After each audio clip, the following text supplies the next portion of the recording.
I'm making pigs in a blanket casserole today, and I call it pigs in the blanket because I normally use these little smokies, those little sausages that we typically wrap in crescent rolls when we're making pigs in the blanket.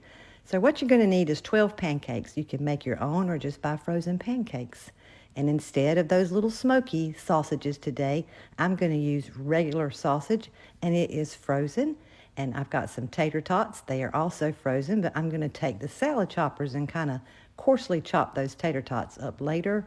I've got 3 eggs and some half and half cream, and I'll whisk that together, and then we're going to bake it. So let's put this together. I'll start with the pizza cutter and just go along and slice my pancakes. You can use your fingers and tear them in bite-sized pieces, but this is quicker. I know you couldn't see the cuts, so here you go. That's what it looks like. Then I just turn them sideways and go across again and make bite-sized pieces. So I'll go ahead and get all of these done. You can even use the pizza cutter and cut 3 at a time. Mine are still semi-frozen, but your pizza cutter will go through that real easily. And you can see that it cut all 3 at once. So I've got it all cut up, and now I'm going to just dump this in a large mixing bowl. And we're going to use the quick slice to slice the sausage. It has 11 very sharp blades, so it slices a lot of things at once.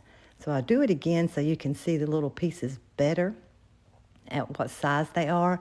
And I'm making these for my little ones today, so I'm going to go ahead and take those slices and cut them in half again, so they won't have a big piece and risk choking on anything. So I've got those all done, and I'll just dump those in with the pancakes. Now I'll just coarsely chop these tater tots. I don't crumble them to pieces, but you can. You can use shredded hash browns if you want to. So I've got those done, and in they go. So now I just kind of toss this around a little bit and get it all combined before I'm going to put my egg and milk mixture in. You just kind of want to stir it up good. I'm using the Easy Read measuring cup, y'all. This is the 2-cup size, and it goes from 1/4 cup all the way up to 2 cups, and I'm looking for 3/4 cup. So there we go. So now I'll pour that in, and I'll just whisk the eggs or the cream and eggs together. I did add a little bit of salt and pepper in there as well, and now just pour that in, all that goodness. So now you just want to toss it around and let that egg and cream absorb in all of your pancakes. Just keep going. I kind of look at the bottom of the bowl and make sure it's all done. Let it sit for about 5 minutes and then check it. I usually just kind of rake down to the bottom of the bowl and make sure I don't see any more liquid. So we are all ready to put this in a pan for baking. This is the extra large scoop, which is 4 tablespoons. And I'm going to bake them today in the mini loaf pan because I keep these in the freezer already baked and ready to warm up for my grandbabies. So I've got it all filled up, and I also am going to show you another way you can bake it. This is the 8x8 cake pan, and I put frozen tater tots right on the bottom, and then I'm going to take the remaining mixture and spread it out on top of those. You can leave the tater tots out or add them to the bottom, but I love adding them to the bottom of ours. So I've got it all done. I've got my oven preheated at 350 degrees for 30 minutes. These are all done, y'all. I'm going to let them cool, and then I'll come on and show you what we've got. Okay, y'all, it is done, and I have let this pan cool enough to touch. I love, love, love using the mini loaf pan, and my purpose for that is for individual sizes. Tilt this down a little bit so you can see. And so I am going to take these and wrap them up for freezer meals. So I'll get one out and show you what I do. Of course, I let them cool completely before I wrap them. But y'all see how clean that pan comes out? I'm telling you, Pampered Chef's bakeware is truly non-stick.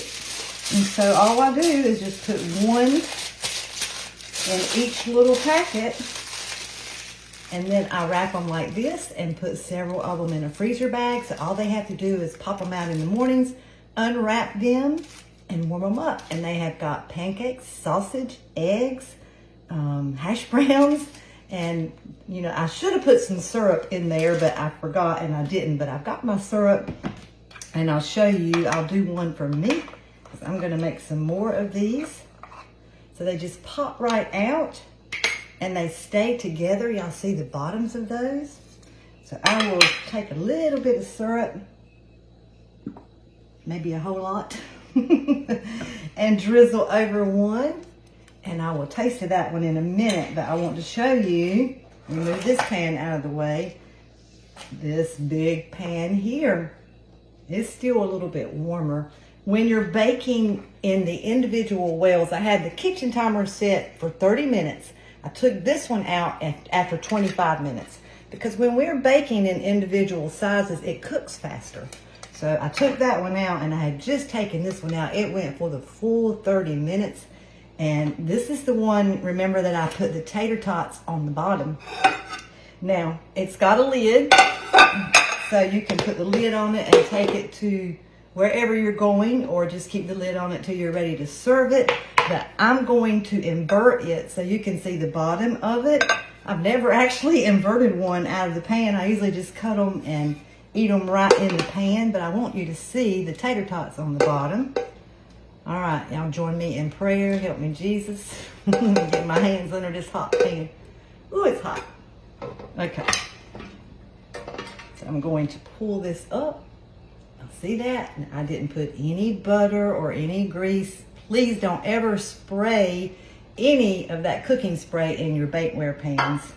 But y'all, look at that. Have mercy. One of my followers the other day commented and said, that makes your tongue slap your brains. I thought that was cute. This is one of those things that just might make your tongue slap your brains, y'all. So how adorable is that? Now I could actually easily put this right back on, and I probably will, and flip it back in that pan and let one of my children have it for their breakfast for dinner tonight. But I love it. And while I have these out, someone asked me about these they see me using. This is our silicone mats, and it's called nesting silicones because there's 3 of them nested here. So you can use them separately, or you can use them all together as one. I usually just use them separately, but today I had all of them. I just pulled the whole thing out. So I wanted to show you that. Goodness gracious, y'all. I hope you'll make this. If you are a breakfast fan, you can make this. Now, I had this recipe probably since I was a teenager. I don't remember if it came from home ec class or a church function or where I got it from, but the original recipe, when it's done baking, says sprinkle cheddar cheese on top. And I'm sure that would be good, but I just don't want cheddar cheese on ours. But that's an option, so I did want to share that with you. And I will include the recipe in the comments, and I'll put that down at the bottom like a little note that you could add shredded cheese in it, or you can add shredded cheese on top. I just am not a fan of, I like eggs and cheese, but I don't want the eggs in my pancakes. That just didn't sound good to me. So here we go, y'all.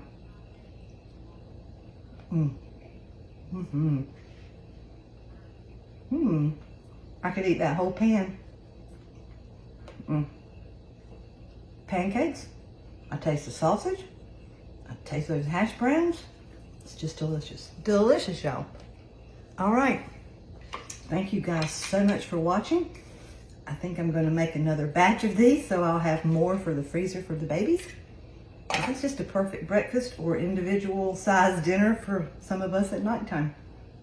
So thank you so much for watching.